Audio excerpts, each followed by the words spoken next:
করোনার পর থেকে আমার একটা সমস্যা হয়েছে। করোনার ডোজ বলুন অথবা করোনা হয়ে যাওয়ার ফলে আমার চুল ভীষণ ভাবে উঠে যাচ্ছিল।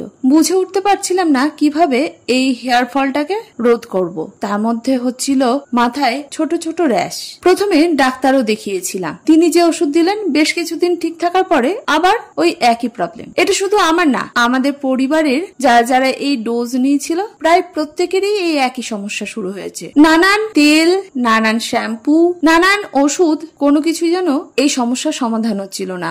একদিন হঠাৎ করে এক পরিচিত দিদিকে বলেই বসেছিলাম যে এর থেকে কিভাবে মুক্তি পাওয়া যায় বলতো। তখন আমাকে একটা তেলের কথা বলেছিল। হয়তো আমার জন্ম থেকেই চুলটা খুবই কম বা এটা আমার জিনগত, কিন্তু ওই যে একেবারে উঠে যাচ্ছিল বা চুল বাঁধতেই পারছিলাম না, সেই সমস্যা থেকে অনেকটাই মুক্তি হয়ে গেছে। অনেকটা কেন বলবো, বেশ মুক্তি। আর তাই ভাবলাম যখন আমি মুক্তি পেয়েছি, আমার পরিবারের লোকজন মুক্তি পেয়েছে, তাহলে আপনাদের সঙ্গে কেন শেয়ার করব না।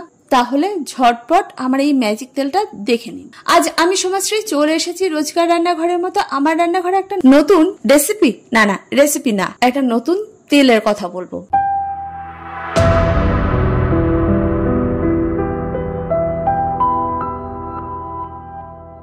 এই তেলটা বানাতে কি কি উপকরণ লাগবে আগে বলে নিই। উপকরণগুলো অবশ্যই আপনারা আনিয়ে রাখবেন আগে থেকে।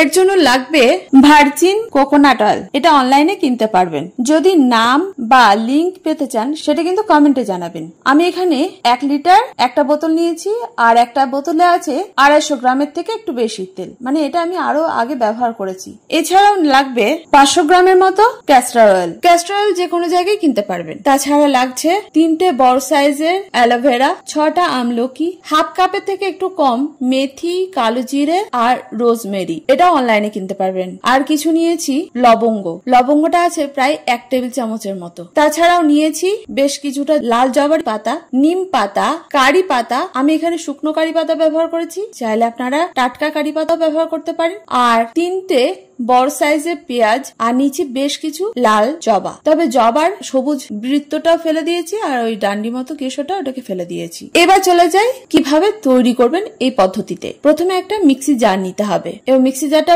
বড় সাইজের নিতে হবে। মিক্সি জারে নিয়ে নিতে হবে জবা ফুল। জবা ফুলের পরিমাণটা একটু বেশি দিয়েছি, এর ফলে চুলটা বেশ নরম হয়ে থাকে। তারপরে একে একে দিয়ে দিয়েছি পেঁয়াজ, চুল গজাতে সাহায্য করে। কারি পাতাও তাই। নিম পাতা খুশকি, র্যাশ এগুলো থেকে মুক্তি দেয়। জবা পাতা ভীষণ উপকারী, এগুলো দিয়ে দিয়েছি। এছাড়াও দিয়েছি বেশ কিছুটা নারকেল তেল। হ্যাঁ, পেস্ট করার সময় নারকেল তেলই ব্যবহার করতে হবে, জলের কোনো ব্যবহার হবে না। এবার এটাকে একবার ঘুরিয়ে নিয়েছি। বেশ কিছুটা পরিমাপ কমে যাওয়ার পরে দিয়ে দিয়েছি আমলকি, মেথি আর কালো জিরে। এবার আবার এটাকে পেস্ট করে নিয়েছি। খুব মিহি পেস্ট না হলেও কোনো সমস্যা নেই।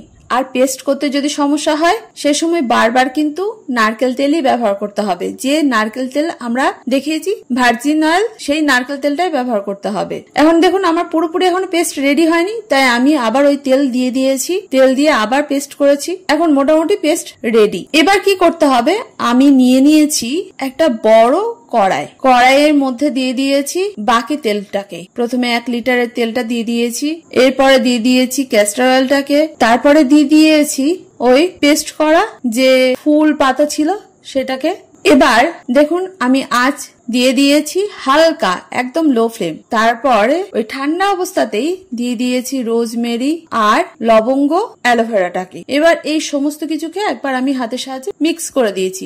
আর আধ ঘন্টা ধরে হালকা আঁচে এটাকে মাঝে মাঝে নাড়াচাড়া করতে হবে। আস্তে আস্তে দেখা যাবে তেলটার কালারটাই পরিবর্তন হয়ে গেছে। আধ ঘন্টার পর আমি আঁচ বন্ধ করে দিয়েছি। তবে এটাকে আঁচ দিয়ে পোড়াবেন না, ফোটাবেন না, এমনি হালকা আঁচে যেটা ফুটতে থাকবে সেটাই। তেলের পরিমাণটাও কিন্তু কমে যাবে না, তেলের যে পরিমাপটা ছিল সেটাই থেকে যাবে। এরপর গ্যাস বন্ধ করে নরমাল তাপমাত্রা আসা পর্যন্ত অপেক্ষা করতে হবে। 4-5 ঘন্টার পর দেখুন তেলের কালারটা কিরকম পরিবর্তন হয়ে গেছে। এবার এটাকে ছেঁকে নেব। তাই একটা বড় কন্টেনার নিয়ে নিয়েছি এবং বড় একটা ছাঁকনিও নিয়ে নিয়েছি। সমস্ত তেলটাকেই ছেঁকে নেব খুব ভালোভাবে। যতটা উপর থেকে প্রথমে ছাঁকা যায় ততটাই ভালো, তাড়াতাড়ি হবে। এবার এটাকে আমি একটা কন্টেনারের মধ্যে ভরতে থাকবো। আবার ছেঁকে নেব। পরে ওই থকথকে যে পেস্টটা যেটা ছিল সেটাকে ছেঁকে নিচ্ছি। কিন্তু কোনো কোনোভাবে হাতার সাহায্যে তেল ছাকার সময় চাপ দেবেন না, তাহলে এই পেস্ট করার যে একটা জলজলে ভাবটা সেটা কিন্তু এই তেলের সঙ্গে মিশে যাবে, ফলে তেলটা বেশি দিন রাখা যাবে না। যারা খুব অল্প তেল তৈরি করবেন তারা এটাকে চেপে ফ্রিজে রাখতে পারেন, কিন্তু কোনোভাবে তখন আর বাইরে রাখা যাবে না, তাই চেপে দেবেন না, হালকা অবস্থায় এটাকে রেখে রেখে ছেঁকে নিতে হবে, তাহলে অনেক দিন পর্যন্ত এটাকে ব্যবহার করতে পারবেন। আমি দেখুন বারবার ছেঁকেছি এবং এটাকে একটা পাত্রে তুলে রেখেছি, আবার তেল বেরিয়ে এসেছে, আবার এটাকে ছেঁকেছি, এভাবে সমস্ত তেলটাকে ছেঁকে আমি কন্টেনারে বারবার ঢেলে নিয়েছি। তবে আপনারা বলবেন এই যে থকথকে যে পেস্টটা আছে সেটার মধ্যে তো অনেক তেল আছে, সেটা কি করব? সেটা ফেলে দেবেন কেন? আগে ভালো তেলটাকে কন্টেনারে ভরে রেখে দিন, যেটাকে অনেক দিন ধরে ব্যবহার করবেন। বাকি তেলটাকে চিপে নিংড়ে যতটা সম্ভব সেটাকে অন্য একটা পাত্রে রেখে দিন, সেটাকে সবার আগে ব্যবহার করে নিতে হবে 6-7 দিন বা 10 দিনের মধ্যে। আমার তেল এখন রেডি। আর তেল রেডি করার পরে এটাকে মাঝে মাঝে কিন্তু রোদে দেবেন, মাঝে মাঝে রোদে দিলে তেলের গুণটা আরো বেশি বেড়ে যায়। যাদের চুলের সমস্যা, চুল গজায় না তাদের, বা চুলের যে কোনো সমস্যা থেকে, এমনকি যাদের পাকা চুল, একে বলছি না কালো হয়ে যাবে, কিন্তু অনেকটা মুক্তি পাবেন, কালার করার প্রয়োজন পড়বে না। বিশ্বাস না হলে তৈরি করে দেখুন। তারপর অবশ্যই আমার পেজে বা আমার চ্যানেলে গিয়ে আপনারা কমেন্ট করবেন সত্যি তেলটা কেমন ছিল। আর যারা বানাতে পারবেন না তারাও কিন্তু আমাকে জানাবেন, আমি কিন্তু এই তেলটা বানাই। যারা আমার আশেপাশে থাকেন তারা আমার কাছ থেকে নিতে পারেন। আমি এটা কোনো প্রমোশন করছি না, আমি কাউকে এখনো পর্যন্ত বিক্রিও করিনি, কিন্তু সত্যি যাদের সমস্যা থাকে তারা আমাকে জানাবেন। যাই হোক, এই তেল পেয়ে আপনাদের কতটা উপকার হচ্ছে সেটাও জানাবেন। তৈরি করুন আর চুলকে ভালো রাখুন। মেয়েরা শুধু রাখবে কেন, চুলও তো বাঁধে, তার চুল যদি ভালো না থাকে বাঁধবে কি করে? আর এই তেলটা ভাববেন না শুধু মেয়েদের জন্য, নারী পুরুষ ছোট বড় সকলে ব্যবহার করতে পারবে। তাহলে ঝটপট তৈরি করে ফেলুন, চাইলে আজকেই তৈরি করে ফেলুন। তৈরি করার পরে কেমন হয়েছিল সেটা কিন্তু কমেন্ট করে জানাতে ভুলবেন না। আমিও তো থাকি আপনাদের কমেন্টের অপেক্ষায়। আর আমার ভিডিও কে কোথা থেকে দেখছেন সেটাও কমেন্ট করবেন, সঙ্গে আপনাদের নামটাও শেয়ার করবেন।